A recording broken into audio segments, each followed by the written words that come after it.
Enam, cek kedengaran. Alhamdulillah. Nah, bismillahirrahmanirrahim.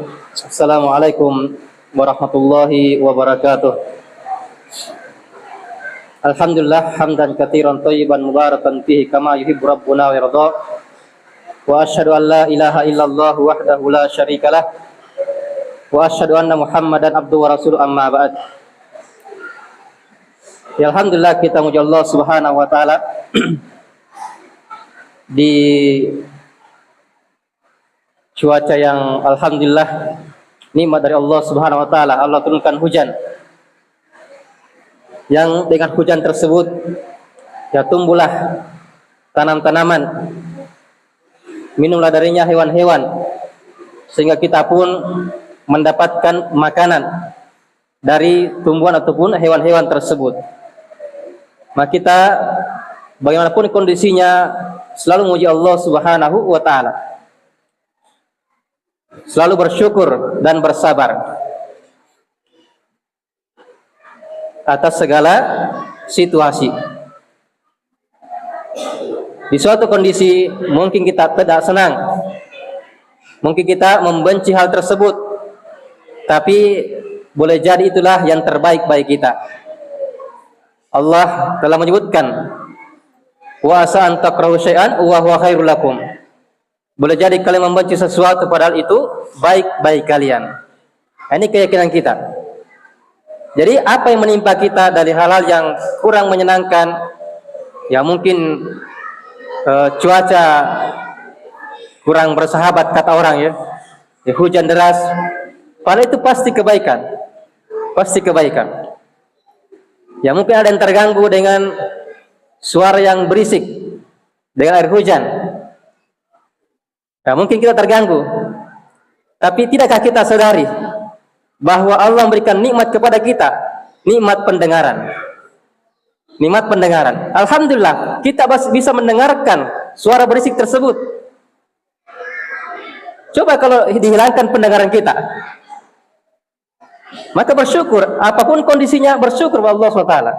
Nah tadi berisik, ya alhamdulillah ternyata pendengaran kita masih normal. Nah, maka jangan pernah berprasangka buruk kepada Allah Subhanahu wa taala. Banyak hikmah-hikmah di balik adanya hal yang tidak menyenangkan bagi kita. Dan seorang hamba ketika dia diuji dengan penghalang-penghalang untuk melakukan suatu ketaatan-ketaatan dan dia mampu menembus, dia mampu melakukan ketaatan tersebut, maka itu bukti dari kemauan dan keimanan dia kepada Allah Subhanahu wa taala. Orang-orang yang sampai di tempat ini, ya meskipun cuaca kurang mendukung, tapi sampai juga, ya masya Allah, itu bukti mereka betul-betul mau, ya mau. Karena banyak orang itu pada suatu keadaan mereka katakan tidak mampu ketika dipanggil untuk mendatangi sholat berjamaah. Katanya, saya tidak mampu. Tidak mampu. Dipanggil untuk melakukan suatu ketaatan-ketaatan. Katanya tidak mampu. Padahal aslinya bukan tidak mampu, tapi tidak mau. Tidak mau. Hujan deras. Kalau ia mau, insya Allah akan sampai di tempat tujuannya. Kalau mau. Tapi kalau tidak mau, biar ada 4 roda, biar ada fasilitas, Anda akan sampai juga. Nah, lihat kalau kita pegawai masuk 7:30, absen, kapan terlambat absen 1 menit, dipotong 200.000. Ya, biasanya kan pegawai seperti itu kan. Ya. Terlambat absen jempol itu sidik jari, terlambat terdeteksi, maka dipotong langsung. Gaji nanti 100 atau 200.000. Jadi biar hujan bagaimana, kalau memang dia mau, insya Allah akan sampai juga di kantornya. Kalau mau, biar kehujanan, yang penting ya absen cepat. Di belakang itu masalah kalau kehujanan. Ini kalau betul-betul mau. Maka demikian pula ketika masalah ilmu. Kalau orang mau sampai di majelis ilmu, insya Allah penghalang apapun akan berupaya ditembus semuanya. Biar hujan deras, biar tidak ada kendaraan, pokoknya berusaha bisa sampai. Biar lagi kurang dana dan seterusnya. Nah, kalau mau, maka alhamdulillah ketika kita dimudahkan melakukan ketaatan-ketaatan kepada Allah Subhanahu wa taala. Cuma memang demikian, hal yang membuat kita berat, membuat kita itu susah melakukan suatu ketaatan-ketaatan, susah bagi kita mengejar akhirat, mengejar surga Allah SWT, itu karena faktor kecintaan kita kepada dunia. Cinta dunia. Kenapa tidak sholat sunat? Ya, lagi ingin enak-enak, ingin santai-santai. Padahal dia tahu keutamaan sholat sunat. Dia jaga 12 rakaat sunat rawatib, nah, dijanjikan rumah di surga untuk dia. Lagi malas-malas, lagi mau enak-enak, lagi mau santai-santai. Faktor cinta dunia. Kenapa tidak pergi talim? Kalau sewaktu sekarang itu jualan lagi rame-ramenya, lagi rame-rame jualan kalau jam sekarang misalnya ya. Nah, dia memilih pergi jualan lalu meninggalkan majelis ilmu karena cinta dunia. Maka semakin besar kecintaan tersebut kepada dunia, maka semakin berat melakukan ketaatan kepada Allah Subhanahu wa taala. Ya betul kata Ibnu Qayyim rahimahullah taala dalam kitab Fawaid, kata beliau, ala qadri ragbatil abdi fid dunya wa ridahu. Maka sejauh mana kecintaan, ambisi seorang hamba kepada dunia dan kecenderungannya kepada dunia, maka yakunu tasaquluhu fi taatillah wa talabil akhirah. Maka sejauh itu pula rasa beratnya dia melakukan ketaatan kepada Allah dan mengejar akhirat.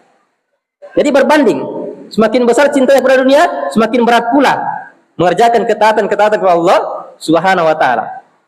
Ini faktor utamanya ini. Kenapa kita malas belajar? Dunia.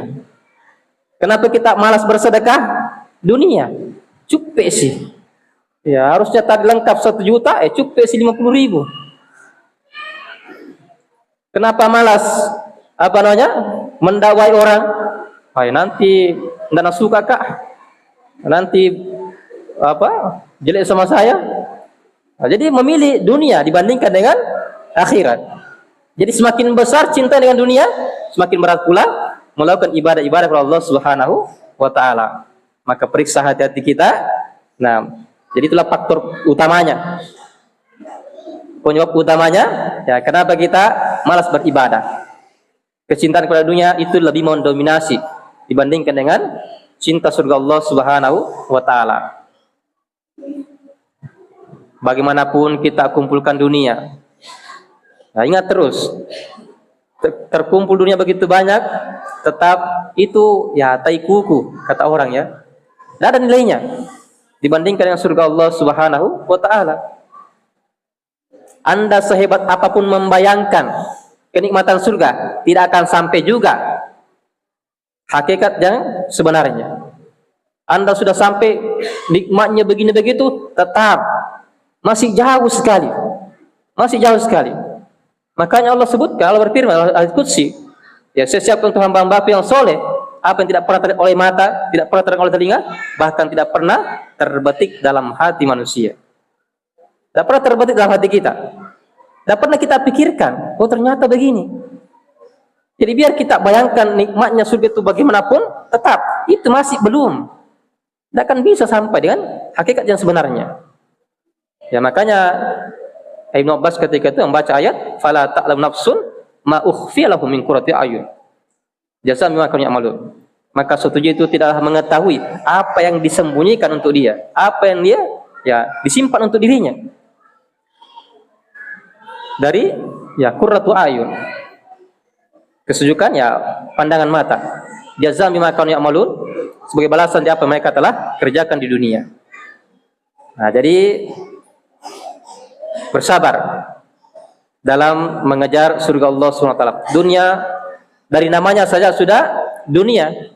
Artinya yang rendah, yang hina. Ini dari namanya ini. Dari kata dana, yang rendah, yang hina. Dunia.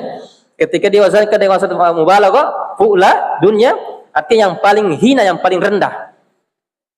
Di namanya sudah jelek. Apalagi ketika kita pahami hakikat sebenarnya dari dunia tersebut. Nabi ibaratkan seperti bangkai anak kambing yang cacat telinganya lagi. Sudah bangkai anak kambing lagi. Bukan besar, masih kecil, cacat lagi telinganya. Dan tidak ada nilainya dari hal tersebut dibandingkan dengan surga Allah Subhanahu wa taala. Ya, jangan dimulakan Allah Subhanahu wa taala. Maka ya mensucikan hati kita itu banyak hal. Dan Asy-Syaikh Razak Al-Badr hafizahullah taala beliau telah mengumpulkan 10 kiat, 10 kaidah dalam mensucikan jiwa. Yang pertama telah kita bahas, yaitu tentang tauhid, mentauhidkan Allah Subhanahu wa taala. Kita jadikan Allah satu-satunya yang kita serahkan ibadah kepadanya, bukan yang lainnya. Kita belajar, kita mengurus dakwah, kita berdakwah, kita beramal, itu lillahi taala, bukan yang lainnya. Bukan cari-cari pengikut, bukan cari-cari massa, bukan cari-cari ketenaran, bukan cari-cari dunia yang lainnya. Tapi ya jaga hati kita betul-betul lillahi ta'ala, karena Allah Subhanahu wa ta'ala. Semua aktivitas kita, amalan kita karena Allah Subhanahu wa ta'ala. Ibadah semuanya jangan sampai diserahkan kepada Allah Subhanahu wa ta'ala. Jangan sampai dia tercampur dengan niat kita, tercampur dengan ya noda-noda kesyirikan. Jangan sampai tercampur dengan tujuan-tujuan duniawiyah. Ya, hati-hati. Ketika dia sudah tercampur di dunia, itulah yang akan mengotori hati kita. Ambisi mendapatkan dunia, akhirnya kadang ya mendolimi orang lain. Nggak senang kalau orang lain dapat, pokoknya saya yang harus dapat. Yang lainnya kalau macam-macam akan disikat nantinya. Kenapa? Hati kotor, ambisi dunia. Ambisi dunia. Jadi ibadah kepada Allah. Tujuan kita kepada Allah Subhanahu wa taala. Wa anna ila rabbikal muntaha, dan hanya kepada Rabbul al-muntaha berakhirnya segala sesuatu. Apa yang sesuatu tersebut bukan karena Allah, maka ujungnya tidak akan berakhir kepada Allah Subhanahu wa taala. Ketika awalnya memang untuk dunia, maka akhirnya ujungnya akan mendapatkan dunia juga. Tidak sampai kepada Allah Subhanahu wa taala. Tauhid yang kita harapkan hanya di sisi Allah Subhanahu wa taala. Hanya Allah yang memilikinya. Wa in min syai'in illa 'indana khaza'in, kata Allah Subhanahu wa taala. Wa in min syai'in, tidak ada dari sesuatu apapun kecuali di sisi kamilah perbendaharanya. Jadi semua milik Allah. Kalau dia milik Allah, maka minta kepada Allah, jangan kepada makhluk. Wa in min syai'in, tidak ada sesuatu apapun kecuali di sisi kamilah ya perbendaharanya. Jangan harapkan kepada selain Allah Subhanahu wa taala. Harapan kita hanya kepada Allah Subhanahu wa taala. Takut kita hanya kepada Allah Subhanahu wa taala, bukan yang lainnya. Buat apa orang-orang senang mendukung kita, tapi kalau Allah membenci kita, tidak ada faedahnya. Makanya Nabi SAW bersabda dari Aisyah, ya man iltamasa ridallah bisakhatin nas, siapa yang dia mencari ridha Allah meskipun orang-orang marah. Yang dikejar ridha Allah meskipun orang tidak senang kepadanya, maka radhiyallahu anhu, Allah akan ridho kepadanya, wa radu anhu nas, dan Allah akan membuat orang-orang ridho kepadanya. Yang kita kejar ridha Allah. Tapi sebaliknya, wa man iltamasa ridwan nas bisakhatillah, siapa yang mencari ridhonya manusia dengan kemurkaan dari Allah Subhanahu wa taala. Yang penting orang senang, mau halal mau haram tidak ada urusan, pokoknya orangnya senang. Maka sakhitallahu anhu wa ashatallahu alaihi, sakhitallahu alaihi wa ashatallahu an alaihi. Maka Allah akan murka kepadanya, dan Allah akan membuat orang-orang juga murka kepadanya. Allah akan membuat orang-orang murka kepadanya nantinya. Tadinya mencela, tadinya mendukung, tadinya memuji, maka akan berbalik. Berbalik akan mencela, akan memusuhinya. Karena Allah yang membuat orang-orang akan membencinya. Maka tauhid, bersihkan hati kita. Tujuan kita untuk Allah Subhanahu wa taala. Tawakal kita, harapan kita, takut kita hanya kepada Allah Subhanahu wa taala. Cinta kita hanya kepada Allah Subhanahu wa taala. Dan hati-hati dari perdayaan syaitan, dua dosa besar. Itu ketika dia dia saking takutnya sehingga membuat dia berputus asa dari rahmat Allah Subhanahu wa taala. Nah, ini dosa besar ini. Takut pada Allah, ibadah. Tapi ketika dia berlebihan, ya taliwai, sehingga membuat dia putus asa. Pokoknya tidak ada ampunan, tidak ada rahmat. Maka ini dosa besar. Ya, wa may yaqnatu min rahmatillah illa dhallun. Tidak ada yang berputus asa dari rahmat Allah kecuali orang-orang yang sesat. Putus asa. Begitu pula sebaliknya, roja, harapan. Roja, harapan. Tapi jangan sampai harapan ini membuat kita merasa aman dari makar Allah Subhanahu wa taala, merasa aman dari azab Allah Subhanahu wa taala. Apa amin makrallah? Apakah mereka merasa aman dari makar Allah Subhanahu wa taala? Fala ya'mun makrallah illa qaumul khasirun. Tidak ada yang merasa aman dari azab Allah, makar Allah, kecuali orang yang merugi. Orang yang merugi. Ini dua hal. Jangan sampai putus asa dari rahmat Allah, jangan sampai dia merasa aman dari azab Allah Subhanahu wa taala. Oh, saya sudah banyak pahalaku saya. Sini paling senior. Paling dulu belajar. Ya kamu semua masih unyu-unyu. Ya masih baru. Kita ini ikhwah senior, sudah lama ngaji, sudah banyak pahalanya. Ya. Jadi tidak apa-apa berbuat dosa. Ya, akan sudah banyak, akan menghapuskan dosa tersebut. Tidak apa-apa bikin dosa dulu. Ya ada HP, tidak apa-apa. Nantikan ya. Zikir, subhanallah, alhamdulillah, alhamdulillah. Zikir-zikir yang banyak. Ya, kan bukan karena Rasul bersabda, iya. Wat bis sayyi'atil hasanah tamhuha. Ikutkanlah perbuatan kejelekan tersebut, perbuatan dosa tersebut dengan hasanah. Yang perbuatan kebaikan sehingga akan menghapuskan kejelekan tersebut. Nah, dia berhujjah dengan hadis. Jadi Nabi dorong ketika berbuat dosa segera ikutkan yang perbuatan kebaikan sehingga akan menghapus kejelekan tersebut, menghapus dosa tersebut. Nah, akhirnya dia bergampangan. Oh, enggak apa-apa, nanti saya sikir-sikir, nanti saya sedekah, pasti terhapus. Ya la ilaha illallah. Merasa aman dari makar Allah Subhanahu wa taala.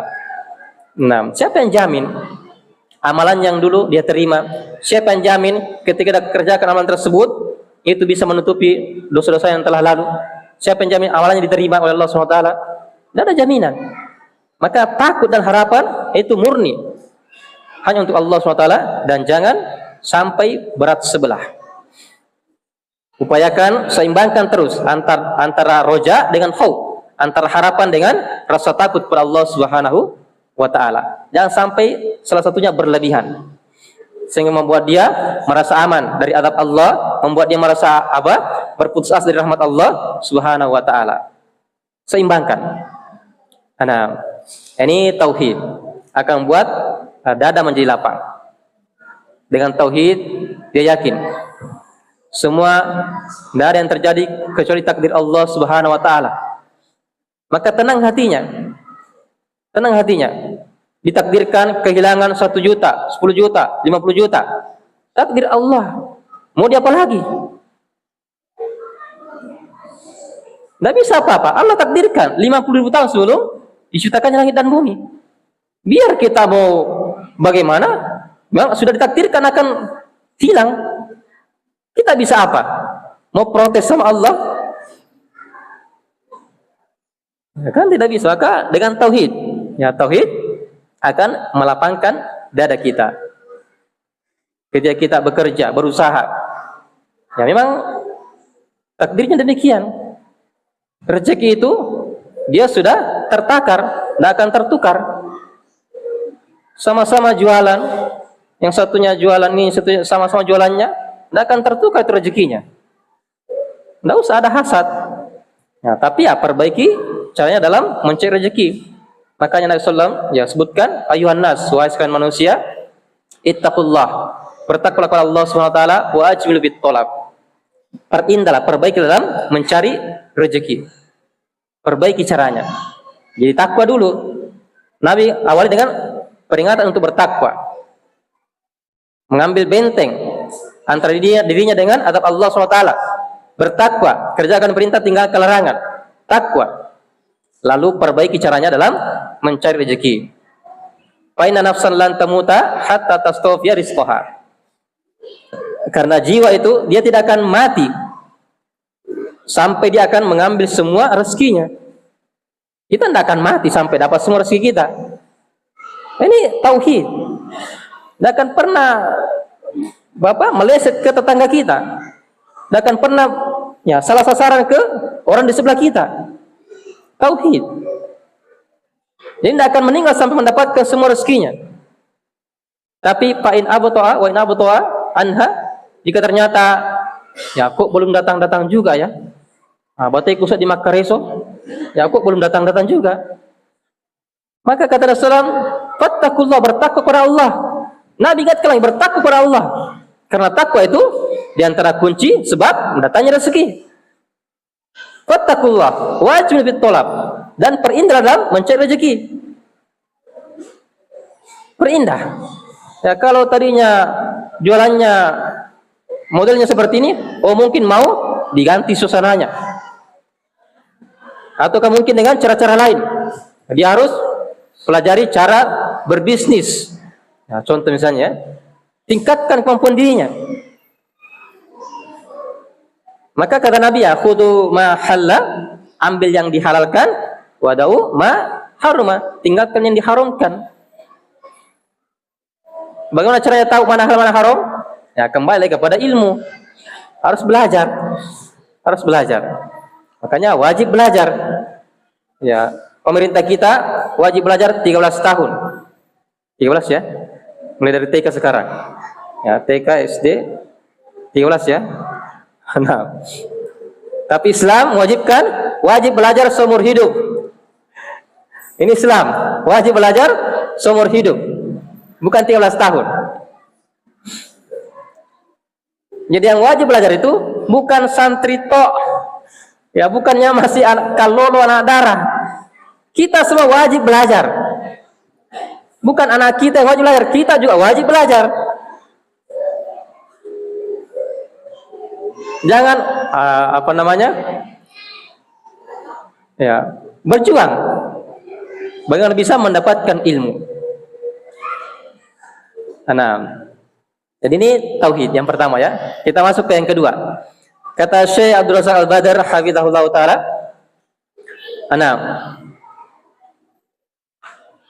ya Syekh Abdul Musa Al-Badr, ayah beliau ya, itu hafizahullah masih hidup. Ya cuma beliau sudah tidak kuat mengajar. Ya, tapi beliau meninggalkan ilmu yang begitu banyak. Kitab-kitab beliau, putra beliau Masya Allah, ya amal jarih insyaallah taala. Maka kita berjuang, bisa juga meninggalkan amal jariah. Kalau tidak bisa mengajar, tidak bisa anak kita, maka cari sebab yang lain. Mungkin dengan harta kita, mungkin dengan pikiran kita, mungkin dengan tenaga kita. Mengurus dakwah, donatur dakwah, ataukah berikan ide-ide dan seterusnya. Menjadi sebab dalam tersebarnya ilmu. Bagaimana caranya agar kita meninggal, pahala masih terus mengalir. Meskipun kita sudah jadi tulang belulang, ya di bawah tanah nantinya. Pikirkan masa depan kita. Kira-kira 100 tahun ke depan mau jadi apa? 100 tahun ke depan mau jadi apa kita? Nah, kan saya rasa yakin semuanya. Kayaknya enggak yakin juga ya, tapi kayaknya sudahlah. Sudah mati kayaknya 100 tahun lagi. Apakah kita akan menyanyiakan kesempatan saat ini? Kita santai-santai, tidak bersegera bercocok tanam, tidak bersegera menyimpan benih-benih kita, bekal-bekal kita nantinya di alam kubur, di hari kiamat. Nah, maka berpikir, kira-kira dengan apa saya bisa mendapatkan pahala jariah? Dan juga tadi, dari hal-hal yang bisa menghabiskan pahala kita. Jangan bergampangan. Gibah, gosip, ya, kedoliman, dan seterusnya. Cukup ya ketika Nabi SAW memberikan wasiat kepada sahabat ketika beliau ditanya, "Ya Rasulullah, man najah?" Wahai Rasulullah, apa keselamatan tersebut? Apa keselamatan tersebut? Maka Nabi SAW memberikan 3 hal. Yang pertama, amsik alaika lisanak. Jaga lisanmu. Jaga lisanmu. Ini yang pertama. Mau selamat, jaga lidah kita ini. Ini faktor terbesar yang bisa mengantarkan kita kepada jahanam. Ya, bahkan di hari kiamat, nah, ketika Nabi SAW Isra Mi'raj, itu hadits riwayat Imam Ahmad, ketika beliau dimi'rajkan, beliau melewati orang-orang yang digunting bibir-bibir mereka dari gunting dari api neraka. Maka Nabi bertanya, siapa mereka? Maka dijawab, ya, khutaba'u ummatik. Khutaba'u min ahli dunya. Mereka adalah para tukang khutbah, para penceramah dari penduduk dunia. Ini sudah berceramah ini, sudah mengajar, sudah berkhutbah, tapi ternyata tempatnya di mana? Di neraka. Merasa aman? Ini sudah ceramah ini. Sudah kalau dipikir, wah luar biasa sudah pahalanya kan? Ceramah, mengajari orang, tapi ternyata tempatnya di neraka. Maka betul, siapa? Tidak ada yang merasa menerima karena Allah kecuali orang yang pasti merugi.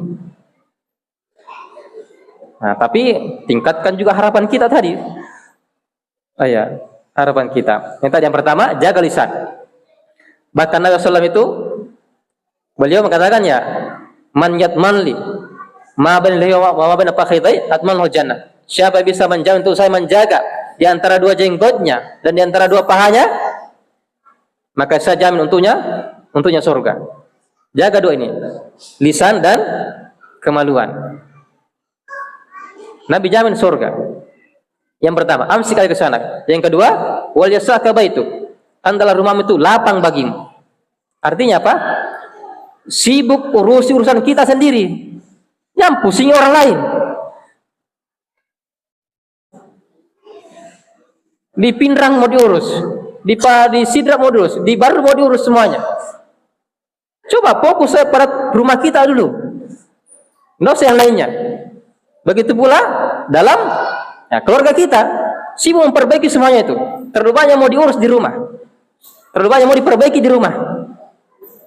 Wal yasaka baitu, rumahmu lapang bagimu. Dan ketiga, wa baqi ala khati'atik, tangisi dosa-dosamu. Siapa yang tidak punya dosa di antara kita? Nah, maka menjaga 3 ini, jaga lisanmu, sibuk dengan dosa sendiri, dan juga tangisi dosa-dosa. Ini 3 kunci keselamatan. Kunci keselamatan. Ya.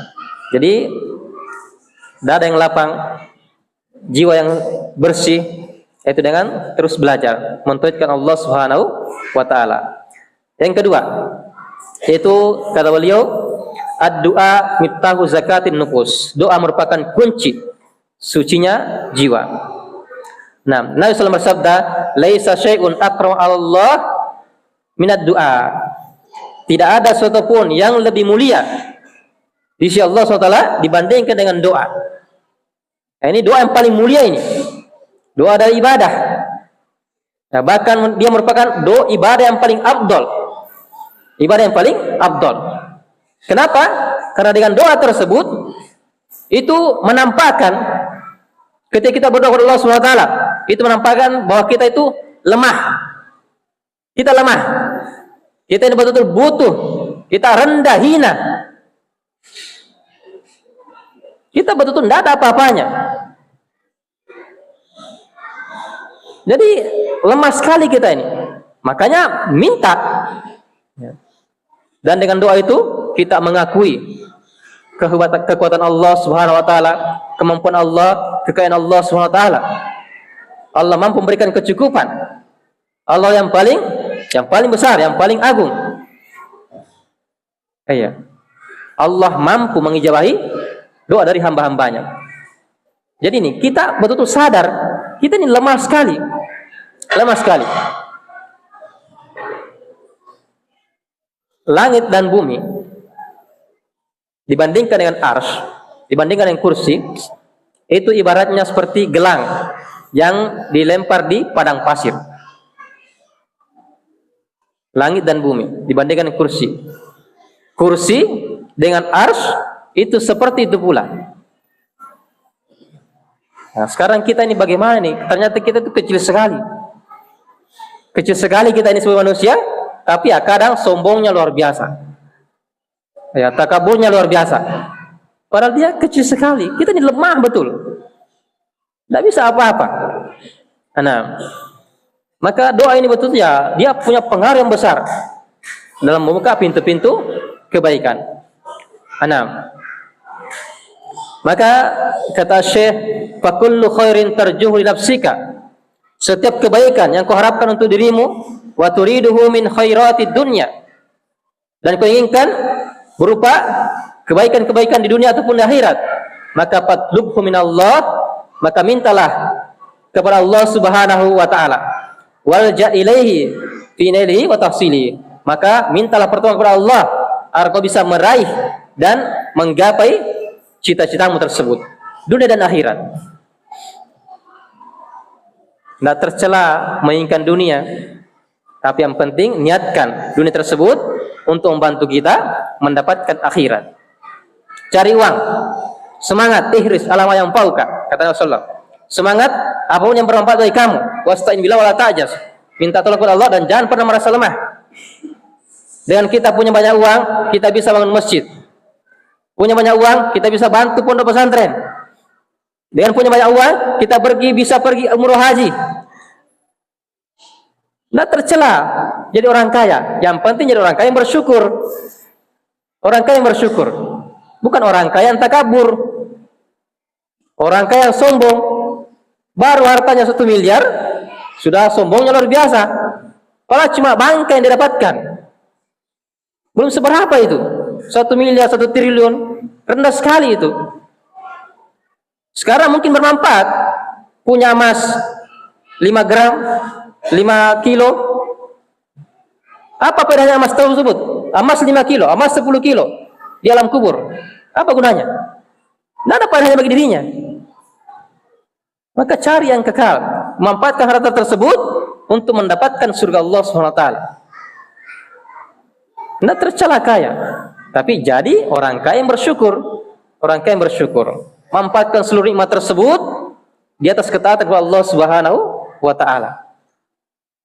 Ya. Bantu orang-orang miskin, janda-janda yang betul-betul butuh. Anak yatim, salurkan zakat-zakat kita. Maka betul jadi orang kaya yang bersyukur. Amirul Mukminin Umar bin Khattab itu boleh mengatakan, inni la ahmilu hammal ijabati walakin hammad du'a. Sungguh saya ini itu tidak khawatir sama sekali bagaimana doa itu dikabulkan oleh Allah Subhanahu wa taala.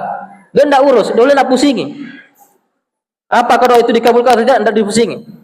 Tapi yang terpenting bagi beliau, kata beliau adalah, yang terpenting bagaimana saya bisa berdoa kepada Allah Subhanahu wa taala. Yang penting doa. Urusan dikabulkan itu belakangan begitu. Mau dikabulkan atau tidak belakangan. Yang penting diberikan hidayah untuk berdoa. Karena doa itulah ibadah. Ketika kita berdoa, kita telah melakukan ibadah besar. Setiap kali kita berdoa, maka setiap kali kita telah melakukan ibadah kepada Allah Subhanahu wa taala. Maka jangan pernah malas-malas berdoa. Minta A, dikabulkan A, alhamdulillah. Minta ternyata tidak dikasih A, tapi dikasih B. Alhamdulillah. Ya Allah, berikan saya harta. Ternyata tidak dikasih harta, tapi dikasih istri yang soleha. Wih, Masya Allah. Kalau istri soleha itu luar biasa sudah itu. Semuanya menjadi nikmat, insya Allah. Biar boleh lureh, ya biar boleh rako, insya Allah enak itu. Kala itu ayam geprek itu, kala itu apa? Hamburger dengan jepah, lebih enak jepah daripada pizza. Ya, lebih enak pizza Bugis ya daripada pizza itu. Nah, kalau istri soleha, insya Allah. Ya, kalau soleha, tapi kalau toleha ya biar apa dikasih ya, pokoknya ya pusing kepala, berubah sebelum waktunya. Ya, biar apa dikasih harta sudah, pokoknya tidak ada puas-puasnya kalau tidak soleha. Nah, biar cantik bagaimana? Tidak cantik juga itu nantinya. Kalau tidak soleha. Biar cantik kalau tidak soleha, ya malas dekat-dekat. Tidak ada pelayanan. Maunya, aduh, pokoknya pusing kepala. Jadi tadi minta A, minta harta tanya dikasih istri soleha. Atau ke minta A, tadi dikasih Anda dikasih B. Nah, tapi disimpan di akhirat. Masya Allah. Ya Allah, saya minta kepada Engkau istri-istri yang soleha. Ya, istri-istri yang soleha. Tidak katakan istri ya, istri-istri yang soleha. Ternyata Anda dikabulkan di dunia. Nah, tapi nanti di akhirat. Ya. Jadi jangan pernah malas berdoa, berdoa saja. Ini kayak ini Umar bin Khattab.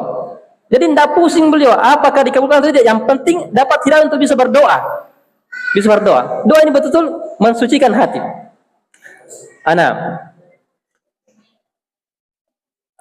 Nabi SAW dalam beliau berkata, beliau ajarkan suatu doa. Allahumma ati nafsi taqwaha. Ya Allah, berikan pada jiwaku ini ketakwaannya. Wa zakkiha, sucikan ya Allah. Anta khairu man zakkaha. Engkaulah yang terbaik mensucikannya. Anta waliyuha maulaha. Engkaulah yang menguasainya, engkaulah yang menjaganya. Minta kepada Allah agar diberikan jiwa yang bertakwa. Berikan ketakwaannya ya Allah.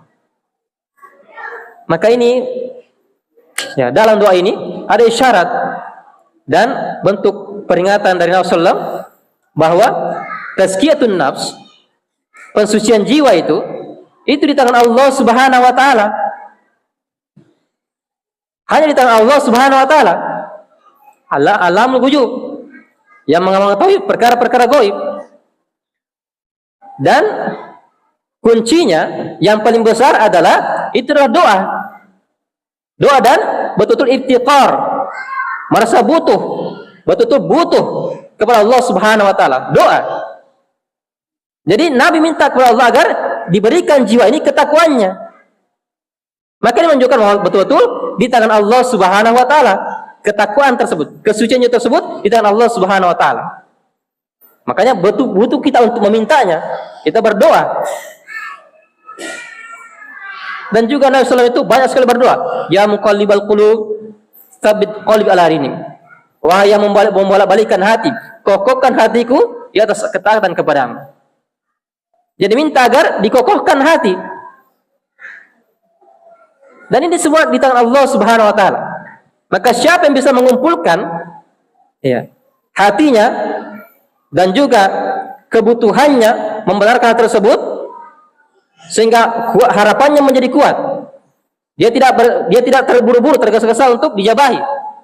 Dia berupaya mencari waktu-waktu yang utama, tempat yang utama. Maka hampir-hampir tidak akan tertolak doanya. Tidak tertolak doanya. Maka yakini bahwa hidayah, kebaikan itu di tangan Allah Subhanahu wa taala. Mu'adz bin Jabal, Nabi sampaikan kepadanya, wahai Mu'adz, sungguh saya mencintai kamu. Maka jangan kau tinggalkan setelah solat, di akhir solat, dengan doa, Allahumma a'inni ala zikrika wa syukrika wa husni ibadatika. Ya Allah, a'inni, bantu saya ya Allah, tolong saya ya Allah. Minta tolong, bantu saya ya Allah. agar bisa berzikir kepada Engkau, mengingat Engkau, bersyukur kepada Engkau, dan memperbaiki ibadah kepada Engkau. Jadi minta agar Allah membantu kita. Jadi sadari, nikmat, kekuatan, keberhasilan, kesuksesan itu bukan karena kita yang jago, bukan kita yang hebat, tapi Allah yang mudahkan untuk kita. Allah mudahkan untuk kita. Ya. Lihat ketika panggilan azan, hayya 'alas shalah, hayya 'alal falah. Ayo salat, ayo meraih kemenangan. Apa jawabannya? La haula wala quwata illa billah. Ini betul-betul isyarat. La haula, tidak ada haul, tidak ada bisa merubah dari suatu kondisi ke kondisi yang lainnya. Tidak ada upaya, tidak ada kekuatan, tidak ada upaya, tidak ada kekuatan sama sekali kecuali dari Allah Subhanahu wa taala. Dalam bahasa Arab nahwu namanya la nafiyatul jins. Setelah la tersebut, isim setelah kata setelahnya itu ditiadakan semuanya. Sama sekali tidak ada. La haula. Jadi sama sekali tidak ada kekuatan, tidak ada upaya, tidak ada daya sama sekali. Sama sekali tidak ada. La haula wala quwata. Tidak ada daya, tidak ada kekuatan kecuali dari Allah Subhanahu wa taala. Kita lemah sekali kita ini. Maka jangan pernah takabur. Nah, maka Allah berfirman, ya walaula fadlullahi alaikum wa rahmatu ma zaka minkum min ahadin abadan walakinallah yuzakki may yasha. Andaikan bukan karena keutamaan dari Allah SWT atas kalian dan rahmatnya, maka tidak ada dari kalian satu pun selamanya yang menjadi suci. Tidak ada satu pun. Andaikan bukan keutamaan dari Allah dan rahmatnya kepada kalian. Tetapi Allah itu mensucikan siapa yang dikehendakinya.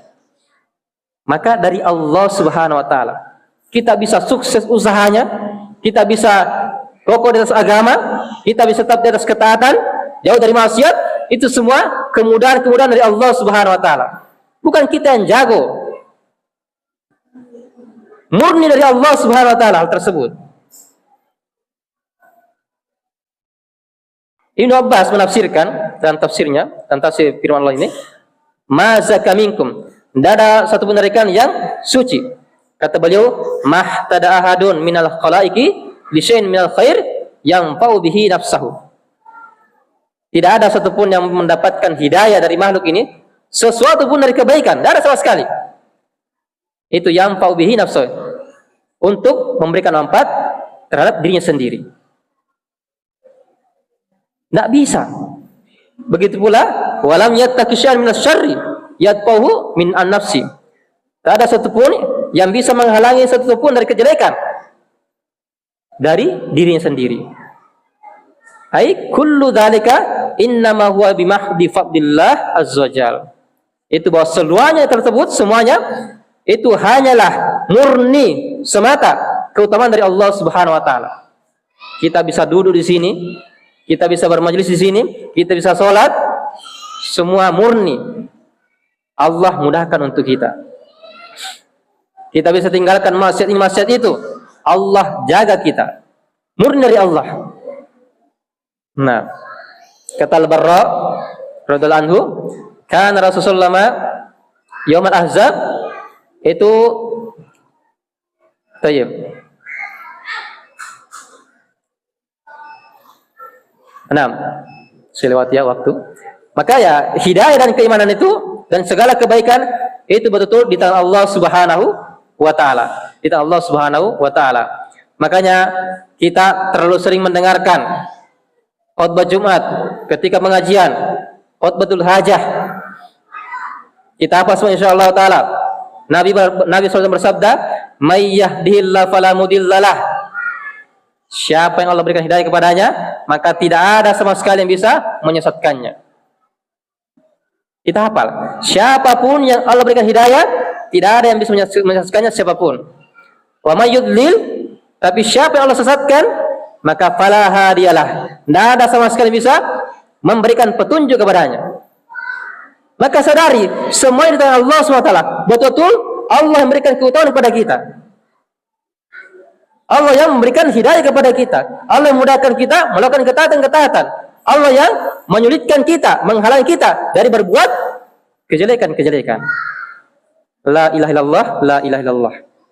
Maka doa, minta kepada Allah diberikan hidayah. Allahumma a'inni ala dzikrika, dan seterusnya. Minta agar diteguhkan dan subhana Allahumma ya muqallibal qulub, sabit qalbal ini.